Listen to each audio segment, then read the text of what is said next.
नमस्कार। हम बात करने जा रहे हैं कक्षा 10 के जो सबसे महत्वपूर्ण निबंध हैं कक्षा 10 हिंदी के विद्यार्थियों के लिए। जो हिंदी का पेपर उनका अभी आने वाला है, तो उसमें यही जो 6 निबंध 5 से 6 निबंध मैं आपको बताने जा रहा हूँ। बस आपको यही निबंध इसी में से कोई एक आएगा, ये आप पढ़ लेंगे तो आपके 6 नंबर तो पक्के ही हैं। अगर आप बहुत अच्छे से लिखते हैं तो आपको 7 नंबर मिल जाएंगे। और जो मैं हेडिंग बता रहा हूँ आपको याद कर लेनी है। तो दोस्तों वीडियो अंत तक देखिएगा और आपको इससे अलग पढ़ने की कोई आवश्यकता नहीं है। आप ये 6 निबंध अच्छे से पढ़ लीजिएगा। तो आइए चलते हैं। तो सबसे पहला मेरा निबंध है स्वच्छ भारत अभियान। तो स्वच्छ भारत अभियान जैसा कि शब्दों से ही प्रतीत हो रहा है कि स्वच्छ भारत की स्वच्छता के बारे में। तो सबसे पहली दोस्तों हेडिंग आपको याद रखना कि प्रस्तावना पहली हेडिंग, और एक विषय विस्तार का मतलब होता है जो इसके निबंध के डिटेल्स में जो एक्सप्लेन करते हैं कि निबंध के अंदर क्या। और ये तीसरी हेडिंग उपसंहार। 3 आपको हेडिंग तो हर निबंध में लिखना ही है अगर 7 नंबर लाने हैं, क्योंकि ऐसा कहा गया है उत्तर प्रदेश बोर्ड द्वारा। तो सबसे पहले हेडिंग में प्रस्तावना में हम क्या लिखते हैं कि निबंध किस बारे में, इसकी शुरुआत क्या है, उसी बारे में देखिए लिखा है कि स्वच्छ भारत अभियान एक राष्ट्रीय पहल है जिसे प्रधानमंत्री नरेंद्र मोदी ने 2 अक्टूबर 2014 को शुरू किया है। इसका उद्देश्य भारत को स्वच्छ और गंदगी मुक्त बनाना है। तो ये आपको दोस्तों लाइन याद रखनी है कि प्रधानमंत्री नरेंद्र मोदी जी के द्वारा 2 अक्टूबर 2014 को शुरू किया गया था। आप मेन पॉइंट याद करिए और ये हेडिंग जो मैं आपको दिखा रहा हूँ इसका स्क्रीनशॉट या तो ले लीजिए, याद कर लीजिए बस। और आपको इसके जो अंदर है इसको समझना है, बस रटना नहीं है इन चीज़ों को, क्योंकि इतना समय नहीं है अब आपके पास। दूसरा, इसका उद्देश्य क्या है, स्वच्छ भारत अभियान के उद्देश्य। तो उद्देश्य दोस्तों आप अपने आप में समझिए तो किसी चीज़ का उद्देश्य क्या है इसका। तो इसका उद्देश्य स्वच्छ भारत अभियान तो मतलब स्वच्छ भारत को स्वच्छ बनाना है, गाँव शहरों को स्वच्छ बनाना है, गंदगी ना हो। तो आप समझ गए। अब महत्व क्या है, तो महत्व में देखिए स्वच्छ भारत अभियान से भारत का स्वास्थ्य स्तर सुधरेगा, पर्यावरण साफ रहेगा और देश की छवि भी बेहतर होगी। यह अभियान पूरे समाज को स्वच्छता की ओर जागरूक करने में मदद करता है। स्वच्छता से स्वास्थ्य में सुधार। अब इससे स्वास्थ्य में क्या सुधार होंगे, तो आप लोग अपने आप समझिए कि स्वच्छता के कारण पानी से होने वाली बीमारियां कम होती हैं और शारीरिक स्वच्छता के कारण जीवन स्तर में सुधार आता है। मतलब बीमारियां कम होंगी अगर स्वच्छता ने होगी अच्छी खासी। तो अब उपसंहार में आपको क्या लिखना है, उपसंहार में मतलब उसका निचोड़ लिखना है कि क्या है, जैसे शुरुआत से लेके आखिरी जो आपको समझ में आया। जैसे इसमें लिखा है कि स्वच्छ भारत अभियान एक महत्वपूर्ण पहल है जो हमें और हमारे देश को स्वच्छ और स्वस्थ बनाने में मदद करेगा। हमें इस अभियान में पूरी तरह से भाग लेकर इसे सफल बनाना चाहिए। दूसरे निबंध की ओर चलते हैं दोस्तों। दूसरा है हमारे राष्ट्रीय पर्व। तो हमारे राष्ट्रीय पर्व, जिससे आप समझिए राष्ट्रीय पर्व का मतलब होता है कि जो देश से संबंधित हों। जैसे 26 जनवरी को आप मनाते हैं या 15 अगस्त को सेलिब्रेट करते हैं, गांधी जयंती हो गई, ऐसी जो हैं। और आपको इसमें ये ध्यान रखना धार्मिक पर्व नहीं लिखना है, जैसे होली दीपावली, ये नहीं लिखना है आपको। तो सबसे पहले प्रस्तावना आपको हेडिंग डालना। प्रस्तावना में आपको लिखना है कि भारत में कई राष्ट्रीय पर्व मनाए जाते हैं जिनका उद्देश्य देशवासियों को एकता, अखंडता और भारतीय संस्कृति के प्रति जागरूक करना है। प्रमुख राष्ट्रीय पर्व हैं गणतंत्र दिवस, स्वतंत्रता दिवस और गांधी जयंती। तो दोस्तों आपको ये अब 3 इसमें लिख दिए, गणतंत्र दिवस, स्वतंत्रता दिवस, गांधी जयंती। आपको ये तीनों हेडिंग बना लेनी। हेडिंग में आपको लिख देना है कि गणतंत्र दिवस किस दिन मनाया जाता है, किस लिए मनाया जाता है, या स्वतंत्रता दिवस कब किस लिए मनाया जाता है, गांधी जयंती किस लिए कब मनाई जाती है। और उसके बाद आपको उपसंहार लिख देना है। तो आप अगर दोस्तों ये 3 काम करेंगे, पहली तो प्रस्तावना और दूसरा जो विषय विस्तार निबंध के बारे में विस्तार से लिखना और उपसंहार, तो आपको 2 नंबर इसमें ही मिल जाएंगे यहाँ पे प्रस्तावना से, और 2 इससे मिलने के चांस हैं। और आपको 4 नंबर इस पे मिलते हैं जो आप विषय विस्तार लिखते हैं दोस्तों।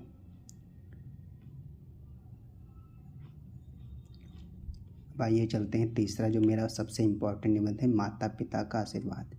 तो इसमें दोस्तों पहले हेडिंग डालेंगे प्रस्तावना। तो प्रस्तावना माता पिता का मतलब क्या होता है, आशीर्वाद का, क्योंकि वो हमारे जीवन के बहुत महत्वपूर्ण अंग हैं, हिस्सा होते हैं और वो हमें रास्ता बताते हैं या हमारा सहयोग करते हैं हर कठिनाई में। तो आप अपने आप समझ सकते हैं, बस आपको हेडिंग याद रखना है।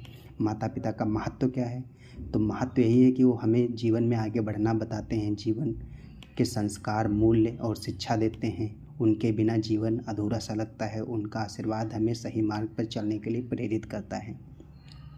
आशीर्वाद से सफलता। अब देखिए आशीर्वाद से सफलता परिवार और समाज उपसंहार। तो आपको ये हेडिंग जो है इसका स्क्रीनशॉट ले लीजिए, या आपको अगर इसका पीडीएफ चाहिए तो आप हमें कमेंट करिए, मैं आपको इसका पीडीएफ सेंड कर दूंगा जहां से आप डाउनलोड कर पाएंगे। चौथा मेरा निबंध है प्राकृतिक आपदाएं। अब प्राकृतिक आपदाएं क्या होती है, आपको ये समझना होगा कि प्राकृतिक का मतलब होता है भगवान की या ईश्वर द्वारा, और आपदा का मतलब होता है विपत्ति या बाधाएं। तो उसी को बोलते हैं प्राकृतिक आपदाएं, मतलब ईश्वर द्वारा जो विपत्ति आती हैं। जैसे जैसे मान लीजिए किसी का एक्सीडेंट हो गया, तो प्राकृतिक आपदा नहीं, क्योंकि वो इंसान द्वारा हुई है, इंसान गाड़ी चला रहा था या कार चला रहा था। प्राकृतिक आपदा का मतलब जो ईश्वर भगवान के द्वारा, जैसे आंधी आ गई, तूफान आ गया, नुकसान हो गया, भूकंप, बाढ़ आ गई, ऐसी घटनाएं जो होती हैं, क्योंकि वो बाढ़ इंसान द्वारा थोड़ी होती हैं, वो तो प्राकृतिक आपदा है। तो प्रस्तावना में आपको क्या लिखना है कि प्राकृतिक आपदाएं वे घटनाएं होती हैं जो प्रकृति के कारण होती हैं और अप्रत्याशित रूप से होती है। अप्रत्याशित का मतलब पता नहीं होता कि कब होंगी। इन आपदाओं से लाखों लोग प्रभावित होते हैं और जीवन की कई मुश्किलें बढ़ जाती हैं। तो प्रस्तावना में आप समझ गए क्या लिखना है कि प्राकृतिक आपदाएं ईश्वर द्वारा घटित होती हैं जिनका हमें पहले से पता नहीं होता, इससे बहुत नुकसान होता है। अब प्राकृतिक आपदाओं के प्रकार क्या हैं, तो इसमें आपको दोस्तों प्राकृतिक आपदाओं के 3 प्रकार यहाँ पे लिखे गए हैं। इतना आपके लिए बहुत है। भूकंप, बाढ़, तूफान। अभी भूकंप के बारे में आप समझते होंगे कि जब धरती में कंपकपी होने लगती है, इस तरह से आप अपने शब्दों में लिख सकते हैं, तबाही मच जाती है। बाढ़ का मतलब है अत्यधिक बारिश के कारण, बाढ़ या नदियों के उफान के कारण जो बाढ़ आ जाती है। फिर आपको लिखना तूफान। तूफान मतलब जब तेज़ हवा, खूब बारिश हो तो उसको तूफान बोलते हैं। प्राकृतिक आपदाओं के प्रभाव। अब प्रभाव क्या होता है दोस्तों, आपको पता है गाँवों में जब रहते हैं, शहरों में होते हैं, बाढ़ या प्राकृतिक आपदा आती तो क्या होता है, किसी न किसी की जान चली जाती है, कहीं ज़्यादा आपदा होती है या नुकसान हो जाता है। यही सब आपको लिख देना है। आपदाओं से बचाव। अब बचाव के लिए आप क्या करते हैं, जैसे बारिश हो रही बहुत तेज़, तो आप क्या करेंगे, टीन सेट के नीचे जाएंगे। तो ऐसे ही आप लिख सकते हैं अपने हिसाब से, अपने शब्दों में। बस हेडिंग दोस्तों याद रखना, हेडिंग बहुत ज़रूरी है। फिर उपसंहार। उपसंहार में इसमें क्या है कि प्राकृतिक आपदाएं अनियंत्रित होती हैं, मतलब इन पर कोई हमारा नियंत्रण नहीं होता कि हम कंट्रोल कर लें इनको। बाढ़ आ गई तो आ गई। 5वें जो मोस्ट इम्पॉर्टेंट चलते हैं, तकनीकी शिक्षा का महत्व।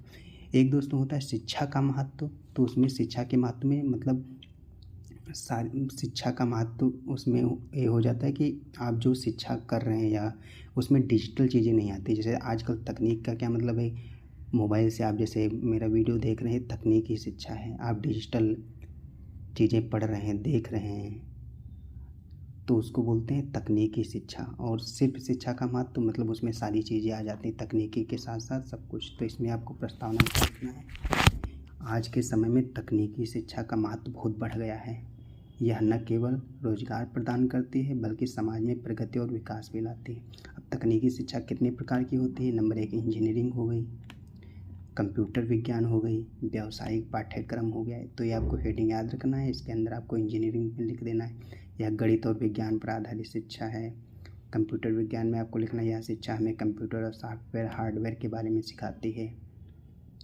व्यावसायिक पाठ्यक्रम क्या होता है दोस्तों, जैसे प्रधानमंत्री कौशल विकास योजना चल रही है, उसके बारे में थोड़ा सा लिख देना है। समाज में योगदान, व्यक्तिगत लाभ, उपसंहार, ये सब चीज़ें आपको ध्यान रखनी है, हेडिंग याद कर लीजिएगा। और अंतिम सबसे लास्ट में आते हैं जनसंख्या का महत्व और उसकी समस्याएं। ये भी दोस्तों बहुत इंपॉर्टेंट क्वेश्चन है। अब जनसंख्या का महत्व और उसकी समस्याएं। अब जनसंख्या का महत्व का मतलब होता है कि जनसंख्या बढ़ने के क्या लाभ हैं, और उसकी समस्याएं मतलब उससे क्या समस्याएं होती हैं जब ज़्यादा लोग होंगे। तो उससे आप प्रस्तावना में देखिए क्या लिखा, जनसंख्या किसी भी राष्ट्र की शक्ति और संसाधन का निर्धारण करती है। भारत में जनसंख्या विश्व में दूसरे स्थान पर है। जनसंख्या वृद्धि ने कई सामाजिक और आर्थिक समस्याओं को जन्म दिया। अब देखिए यहाँ पे दोस्तों, जनसंख्या में विश्व में दूसरे स्थान पर, ये चीज़ें आपको उसमें ऐसे अंडरलाइन कर देना है, नीचे लाइन खींच देना है। ये चीज़ इन पे एग्जामिनर का ध्यान जाएगा तो आपको अच्छे नंबर मिलेंगे। उसको लगेगा कि हाँ उसने कोई अच्छी या सही चीज़ लिखी है, क्योंकि इतना ये लाइन बाय लाइन नहीं पढ़ता है। आपकी हेडिंग देखी जाएंगी और आपने कुछ अंडरलाइन कर दिया तो। अब जनसंख्या वृद्धि के कारण क्या हो सकते हैं, जैसे इसमें है असंतुलन, शिक्षा की कमी, परिवार नियोजन के प्रति जागरूकता का अभाव, ये सारी चीज़ें आपको लिखना है। जनसंख्या वृद्धि के प्रभाव क्या क्या हैं, आर्थिक दबाव, प्राकृतिक संसाधनों की कमी, शहरीकरण और गरीबीकरण। जनसंख्या नियंत्रण दोस्तों कैसे किया जा सकता है, इसमें आपको 3 हेडिंग लिखना है। शिक्षा का प्रचार, मतलब आप शिक्षा का प्रचार करें, लोग पढ़े लिखे होंगे तो जनसंख्या कम बढ़ेगी। स्वास्थ्य सेवाओं में सुधार, मतलब आदमी के समय पर दवाएं और उनको हर चीज़ मिल जानी चाहिए। समाज में जागरूकता, जागरूकता का मतलब हो तो लोगों को हर चीज़ पता होनी चाहिए कि जनसंख्या बढ़ने से क्या होता है, तो कम से कम बच्चे पैदा करेंगे। उपसंहार में दोस्तों आपको लिख देना है कि जनसंख्या वृद्धि के कारण हमारे देश के समग्र विकास में रुकावटें आ रही हैं। इसे नियंत्रित करने के लिए हर नागरिक को अपनी जिम्मेदारी समझनी होगी, मतलब लोगों को अपनी जिम्मेदारी समझनी होगी, तभी जनसंख्या नियंत्रण हो सकता है। धन्यवाद दोस्तों। अगर वीडियो अच्छा लगा हो तो मेरे चैनल को ज़रूर सब्सक्राइब करिए और वीडियो को लाइक करिए, अपने दोस्तों को शेयर करिए। धन्यवाद।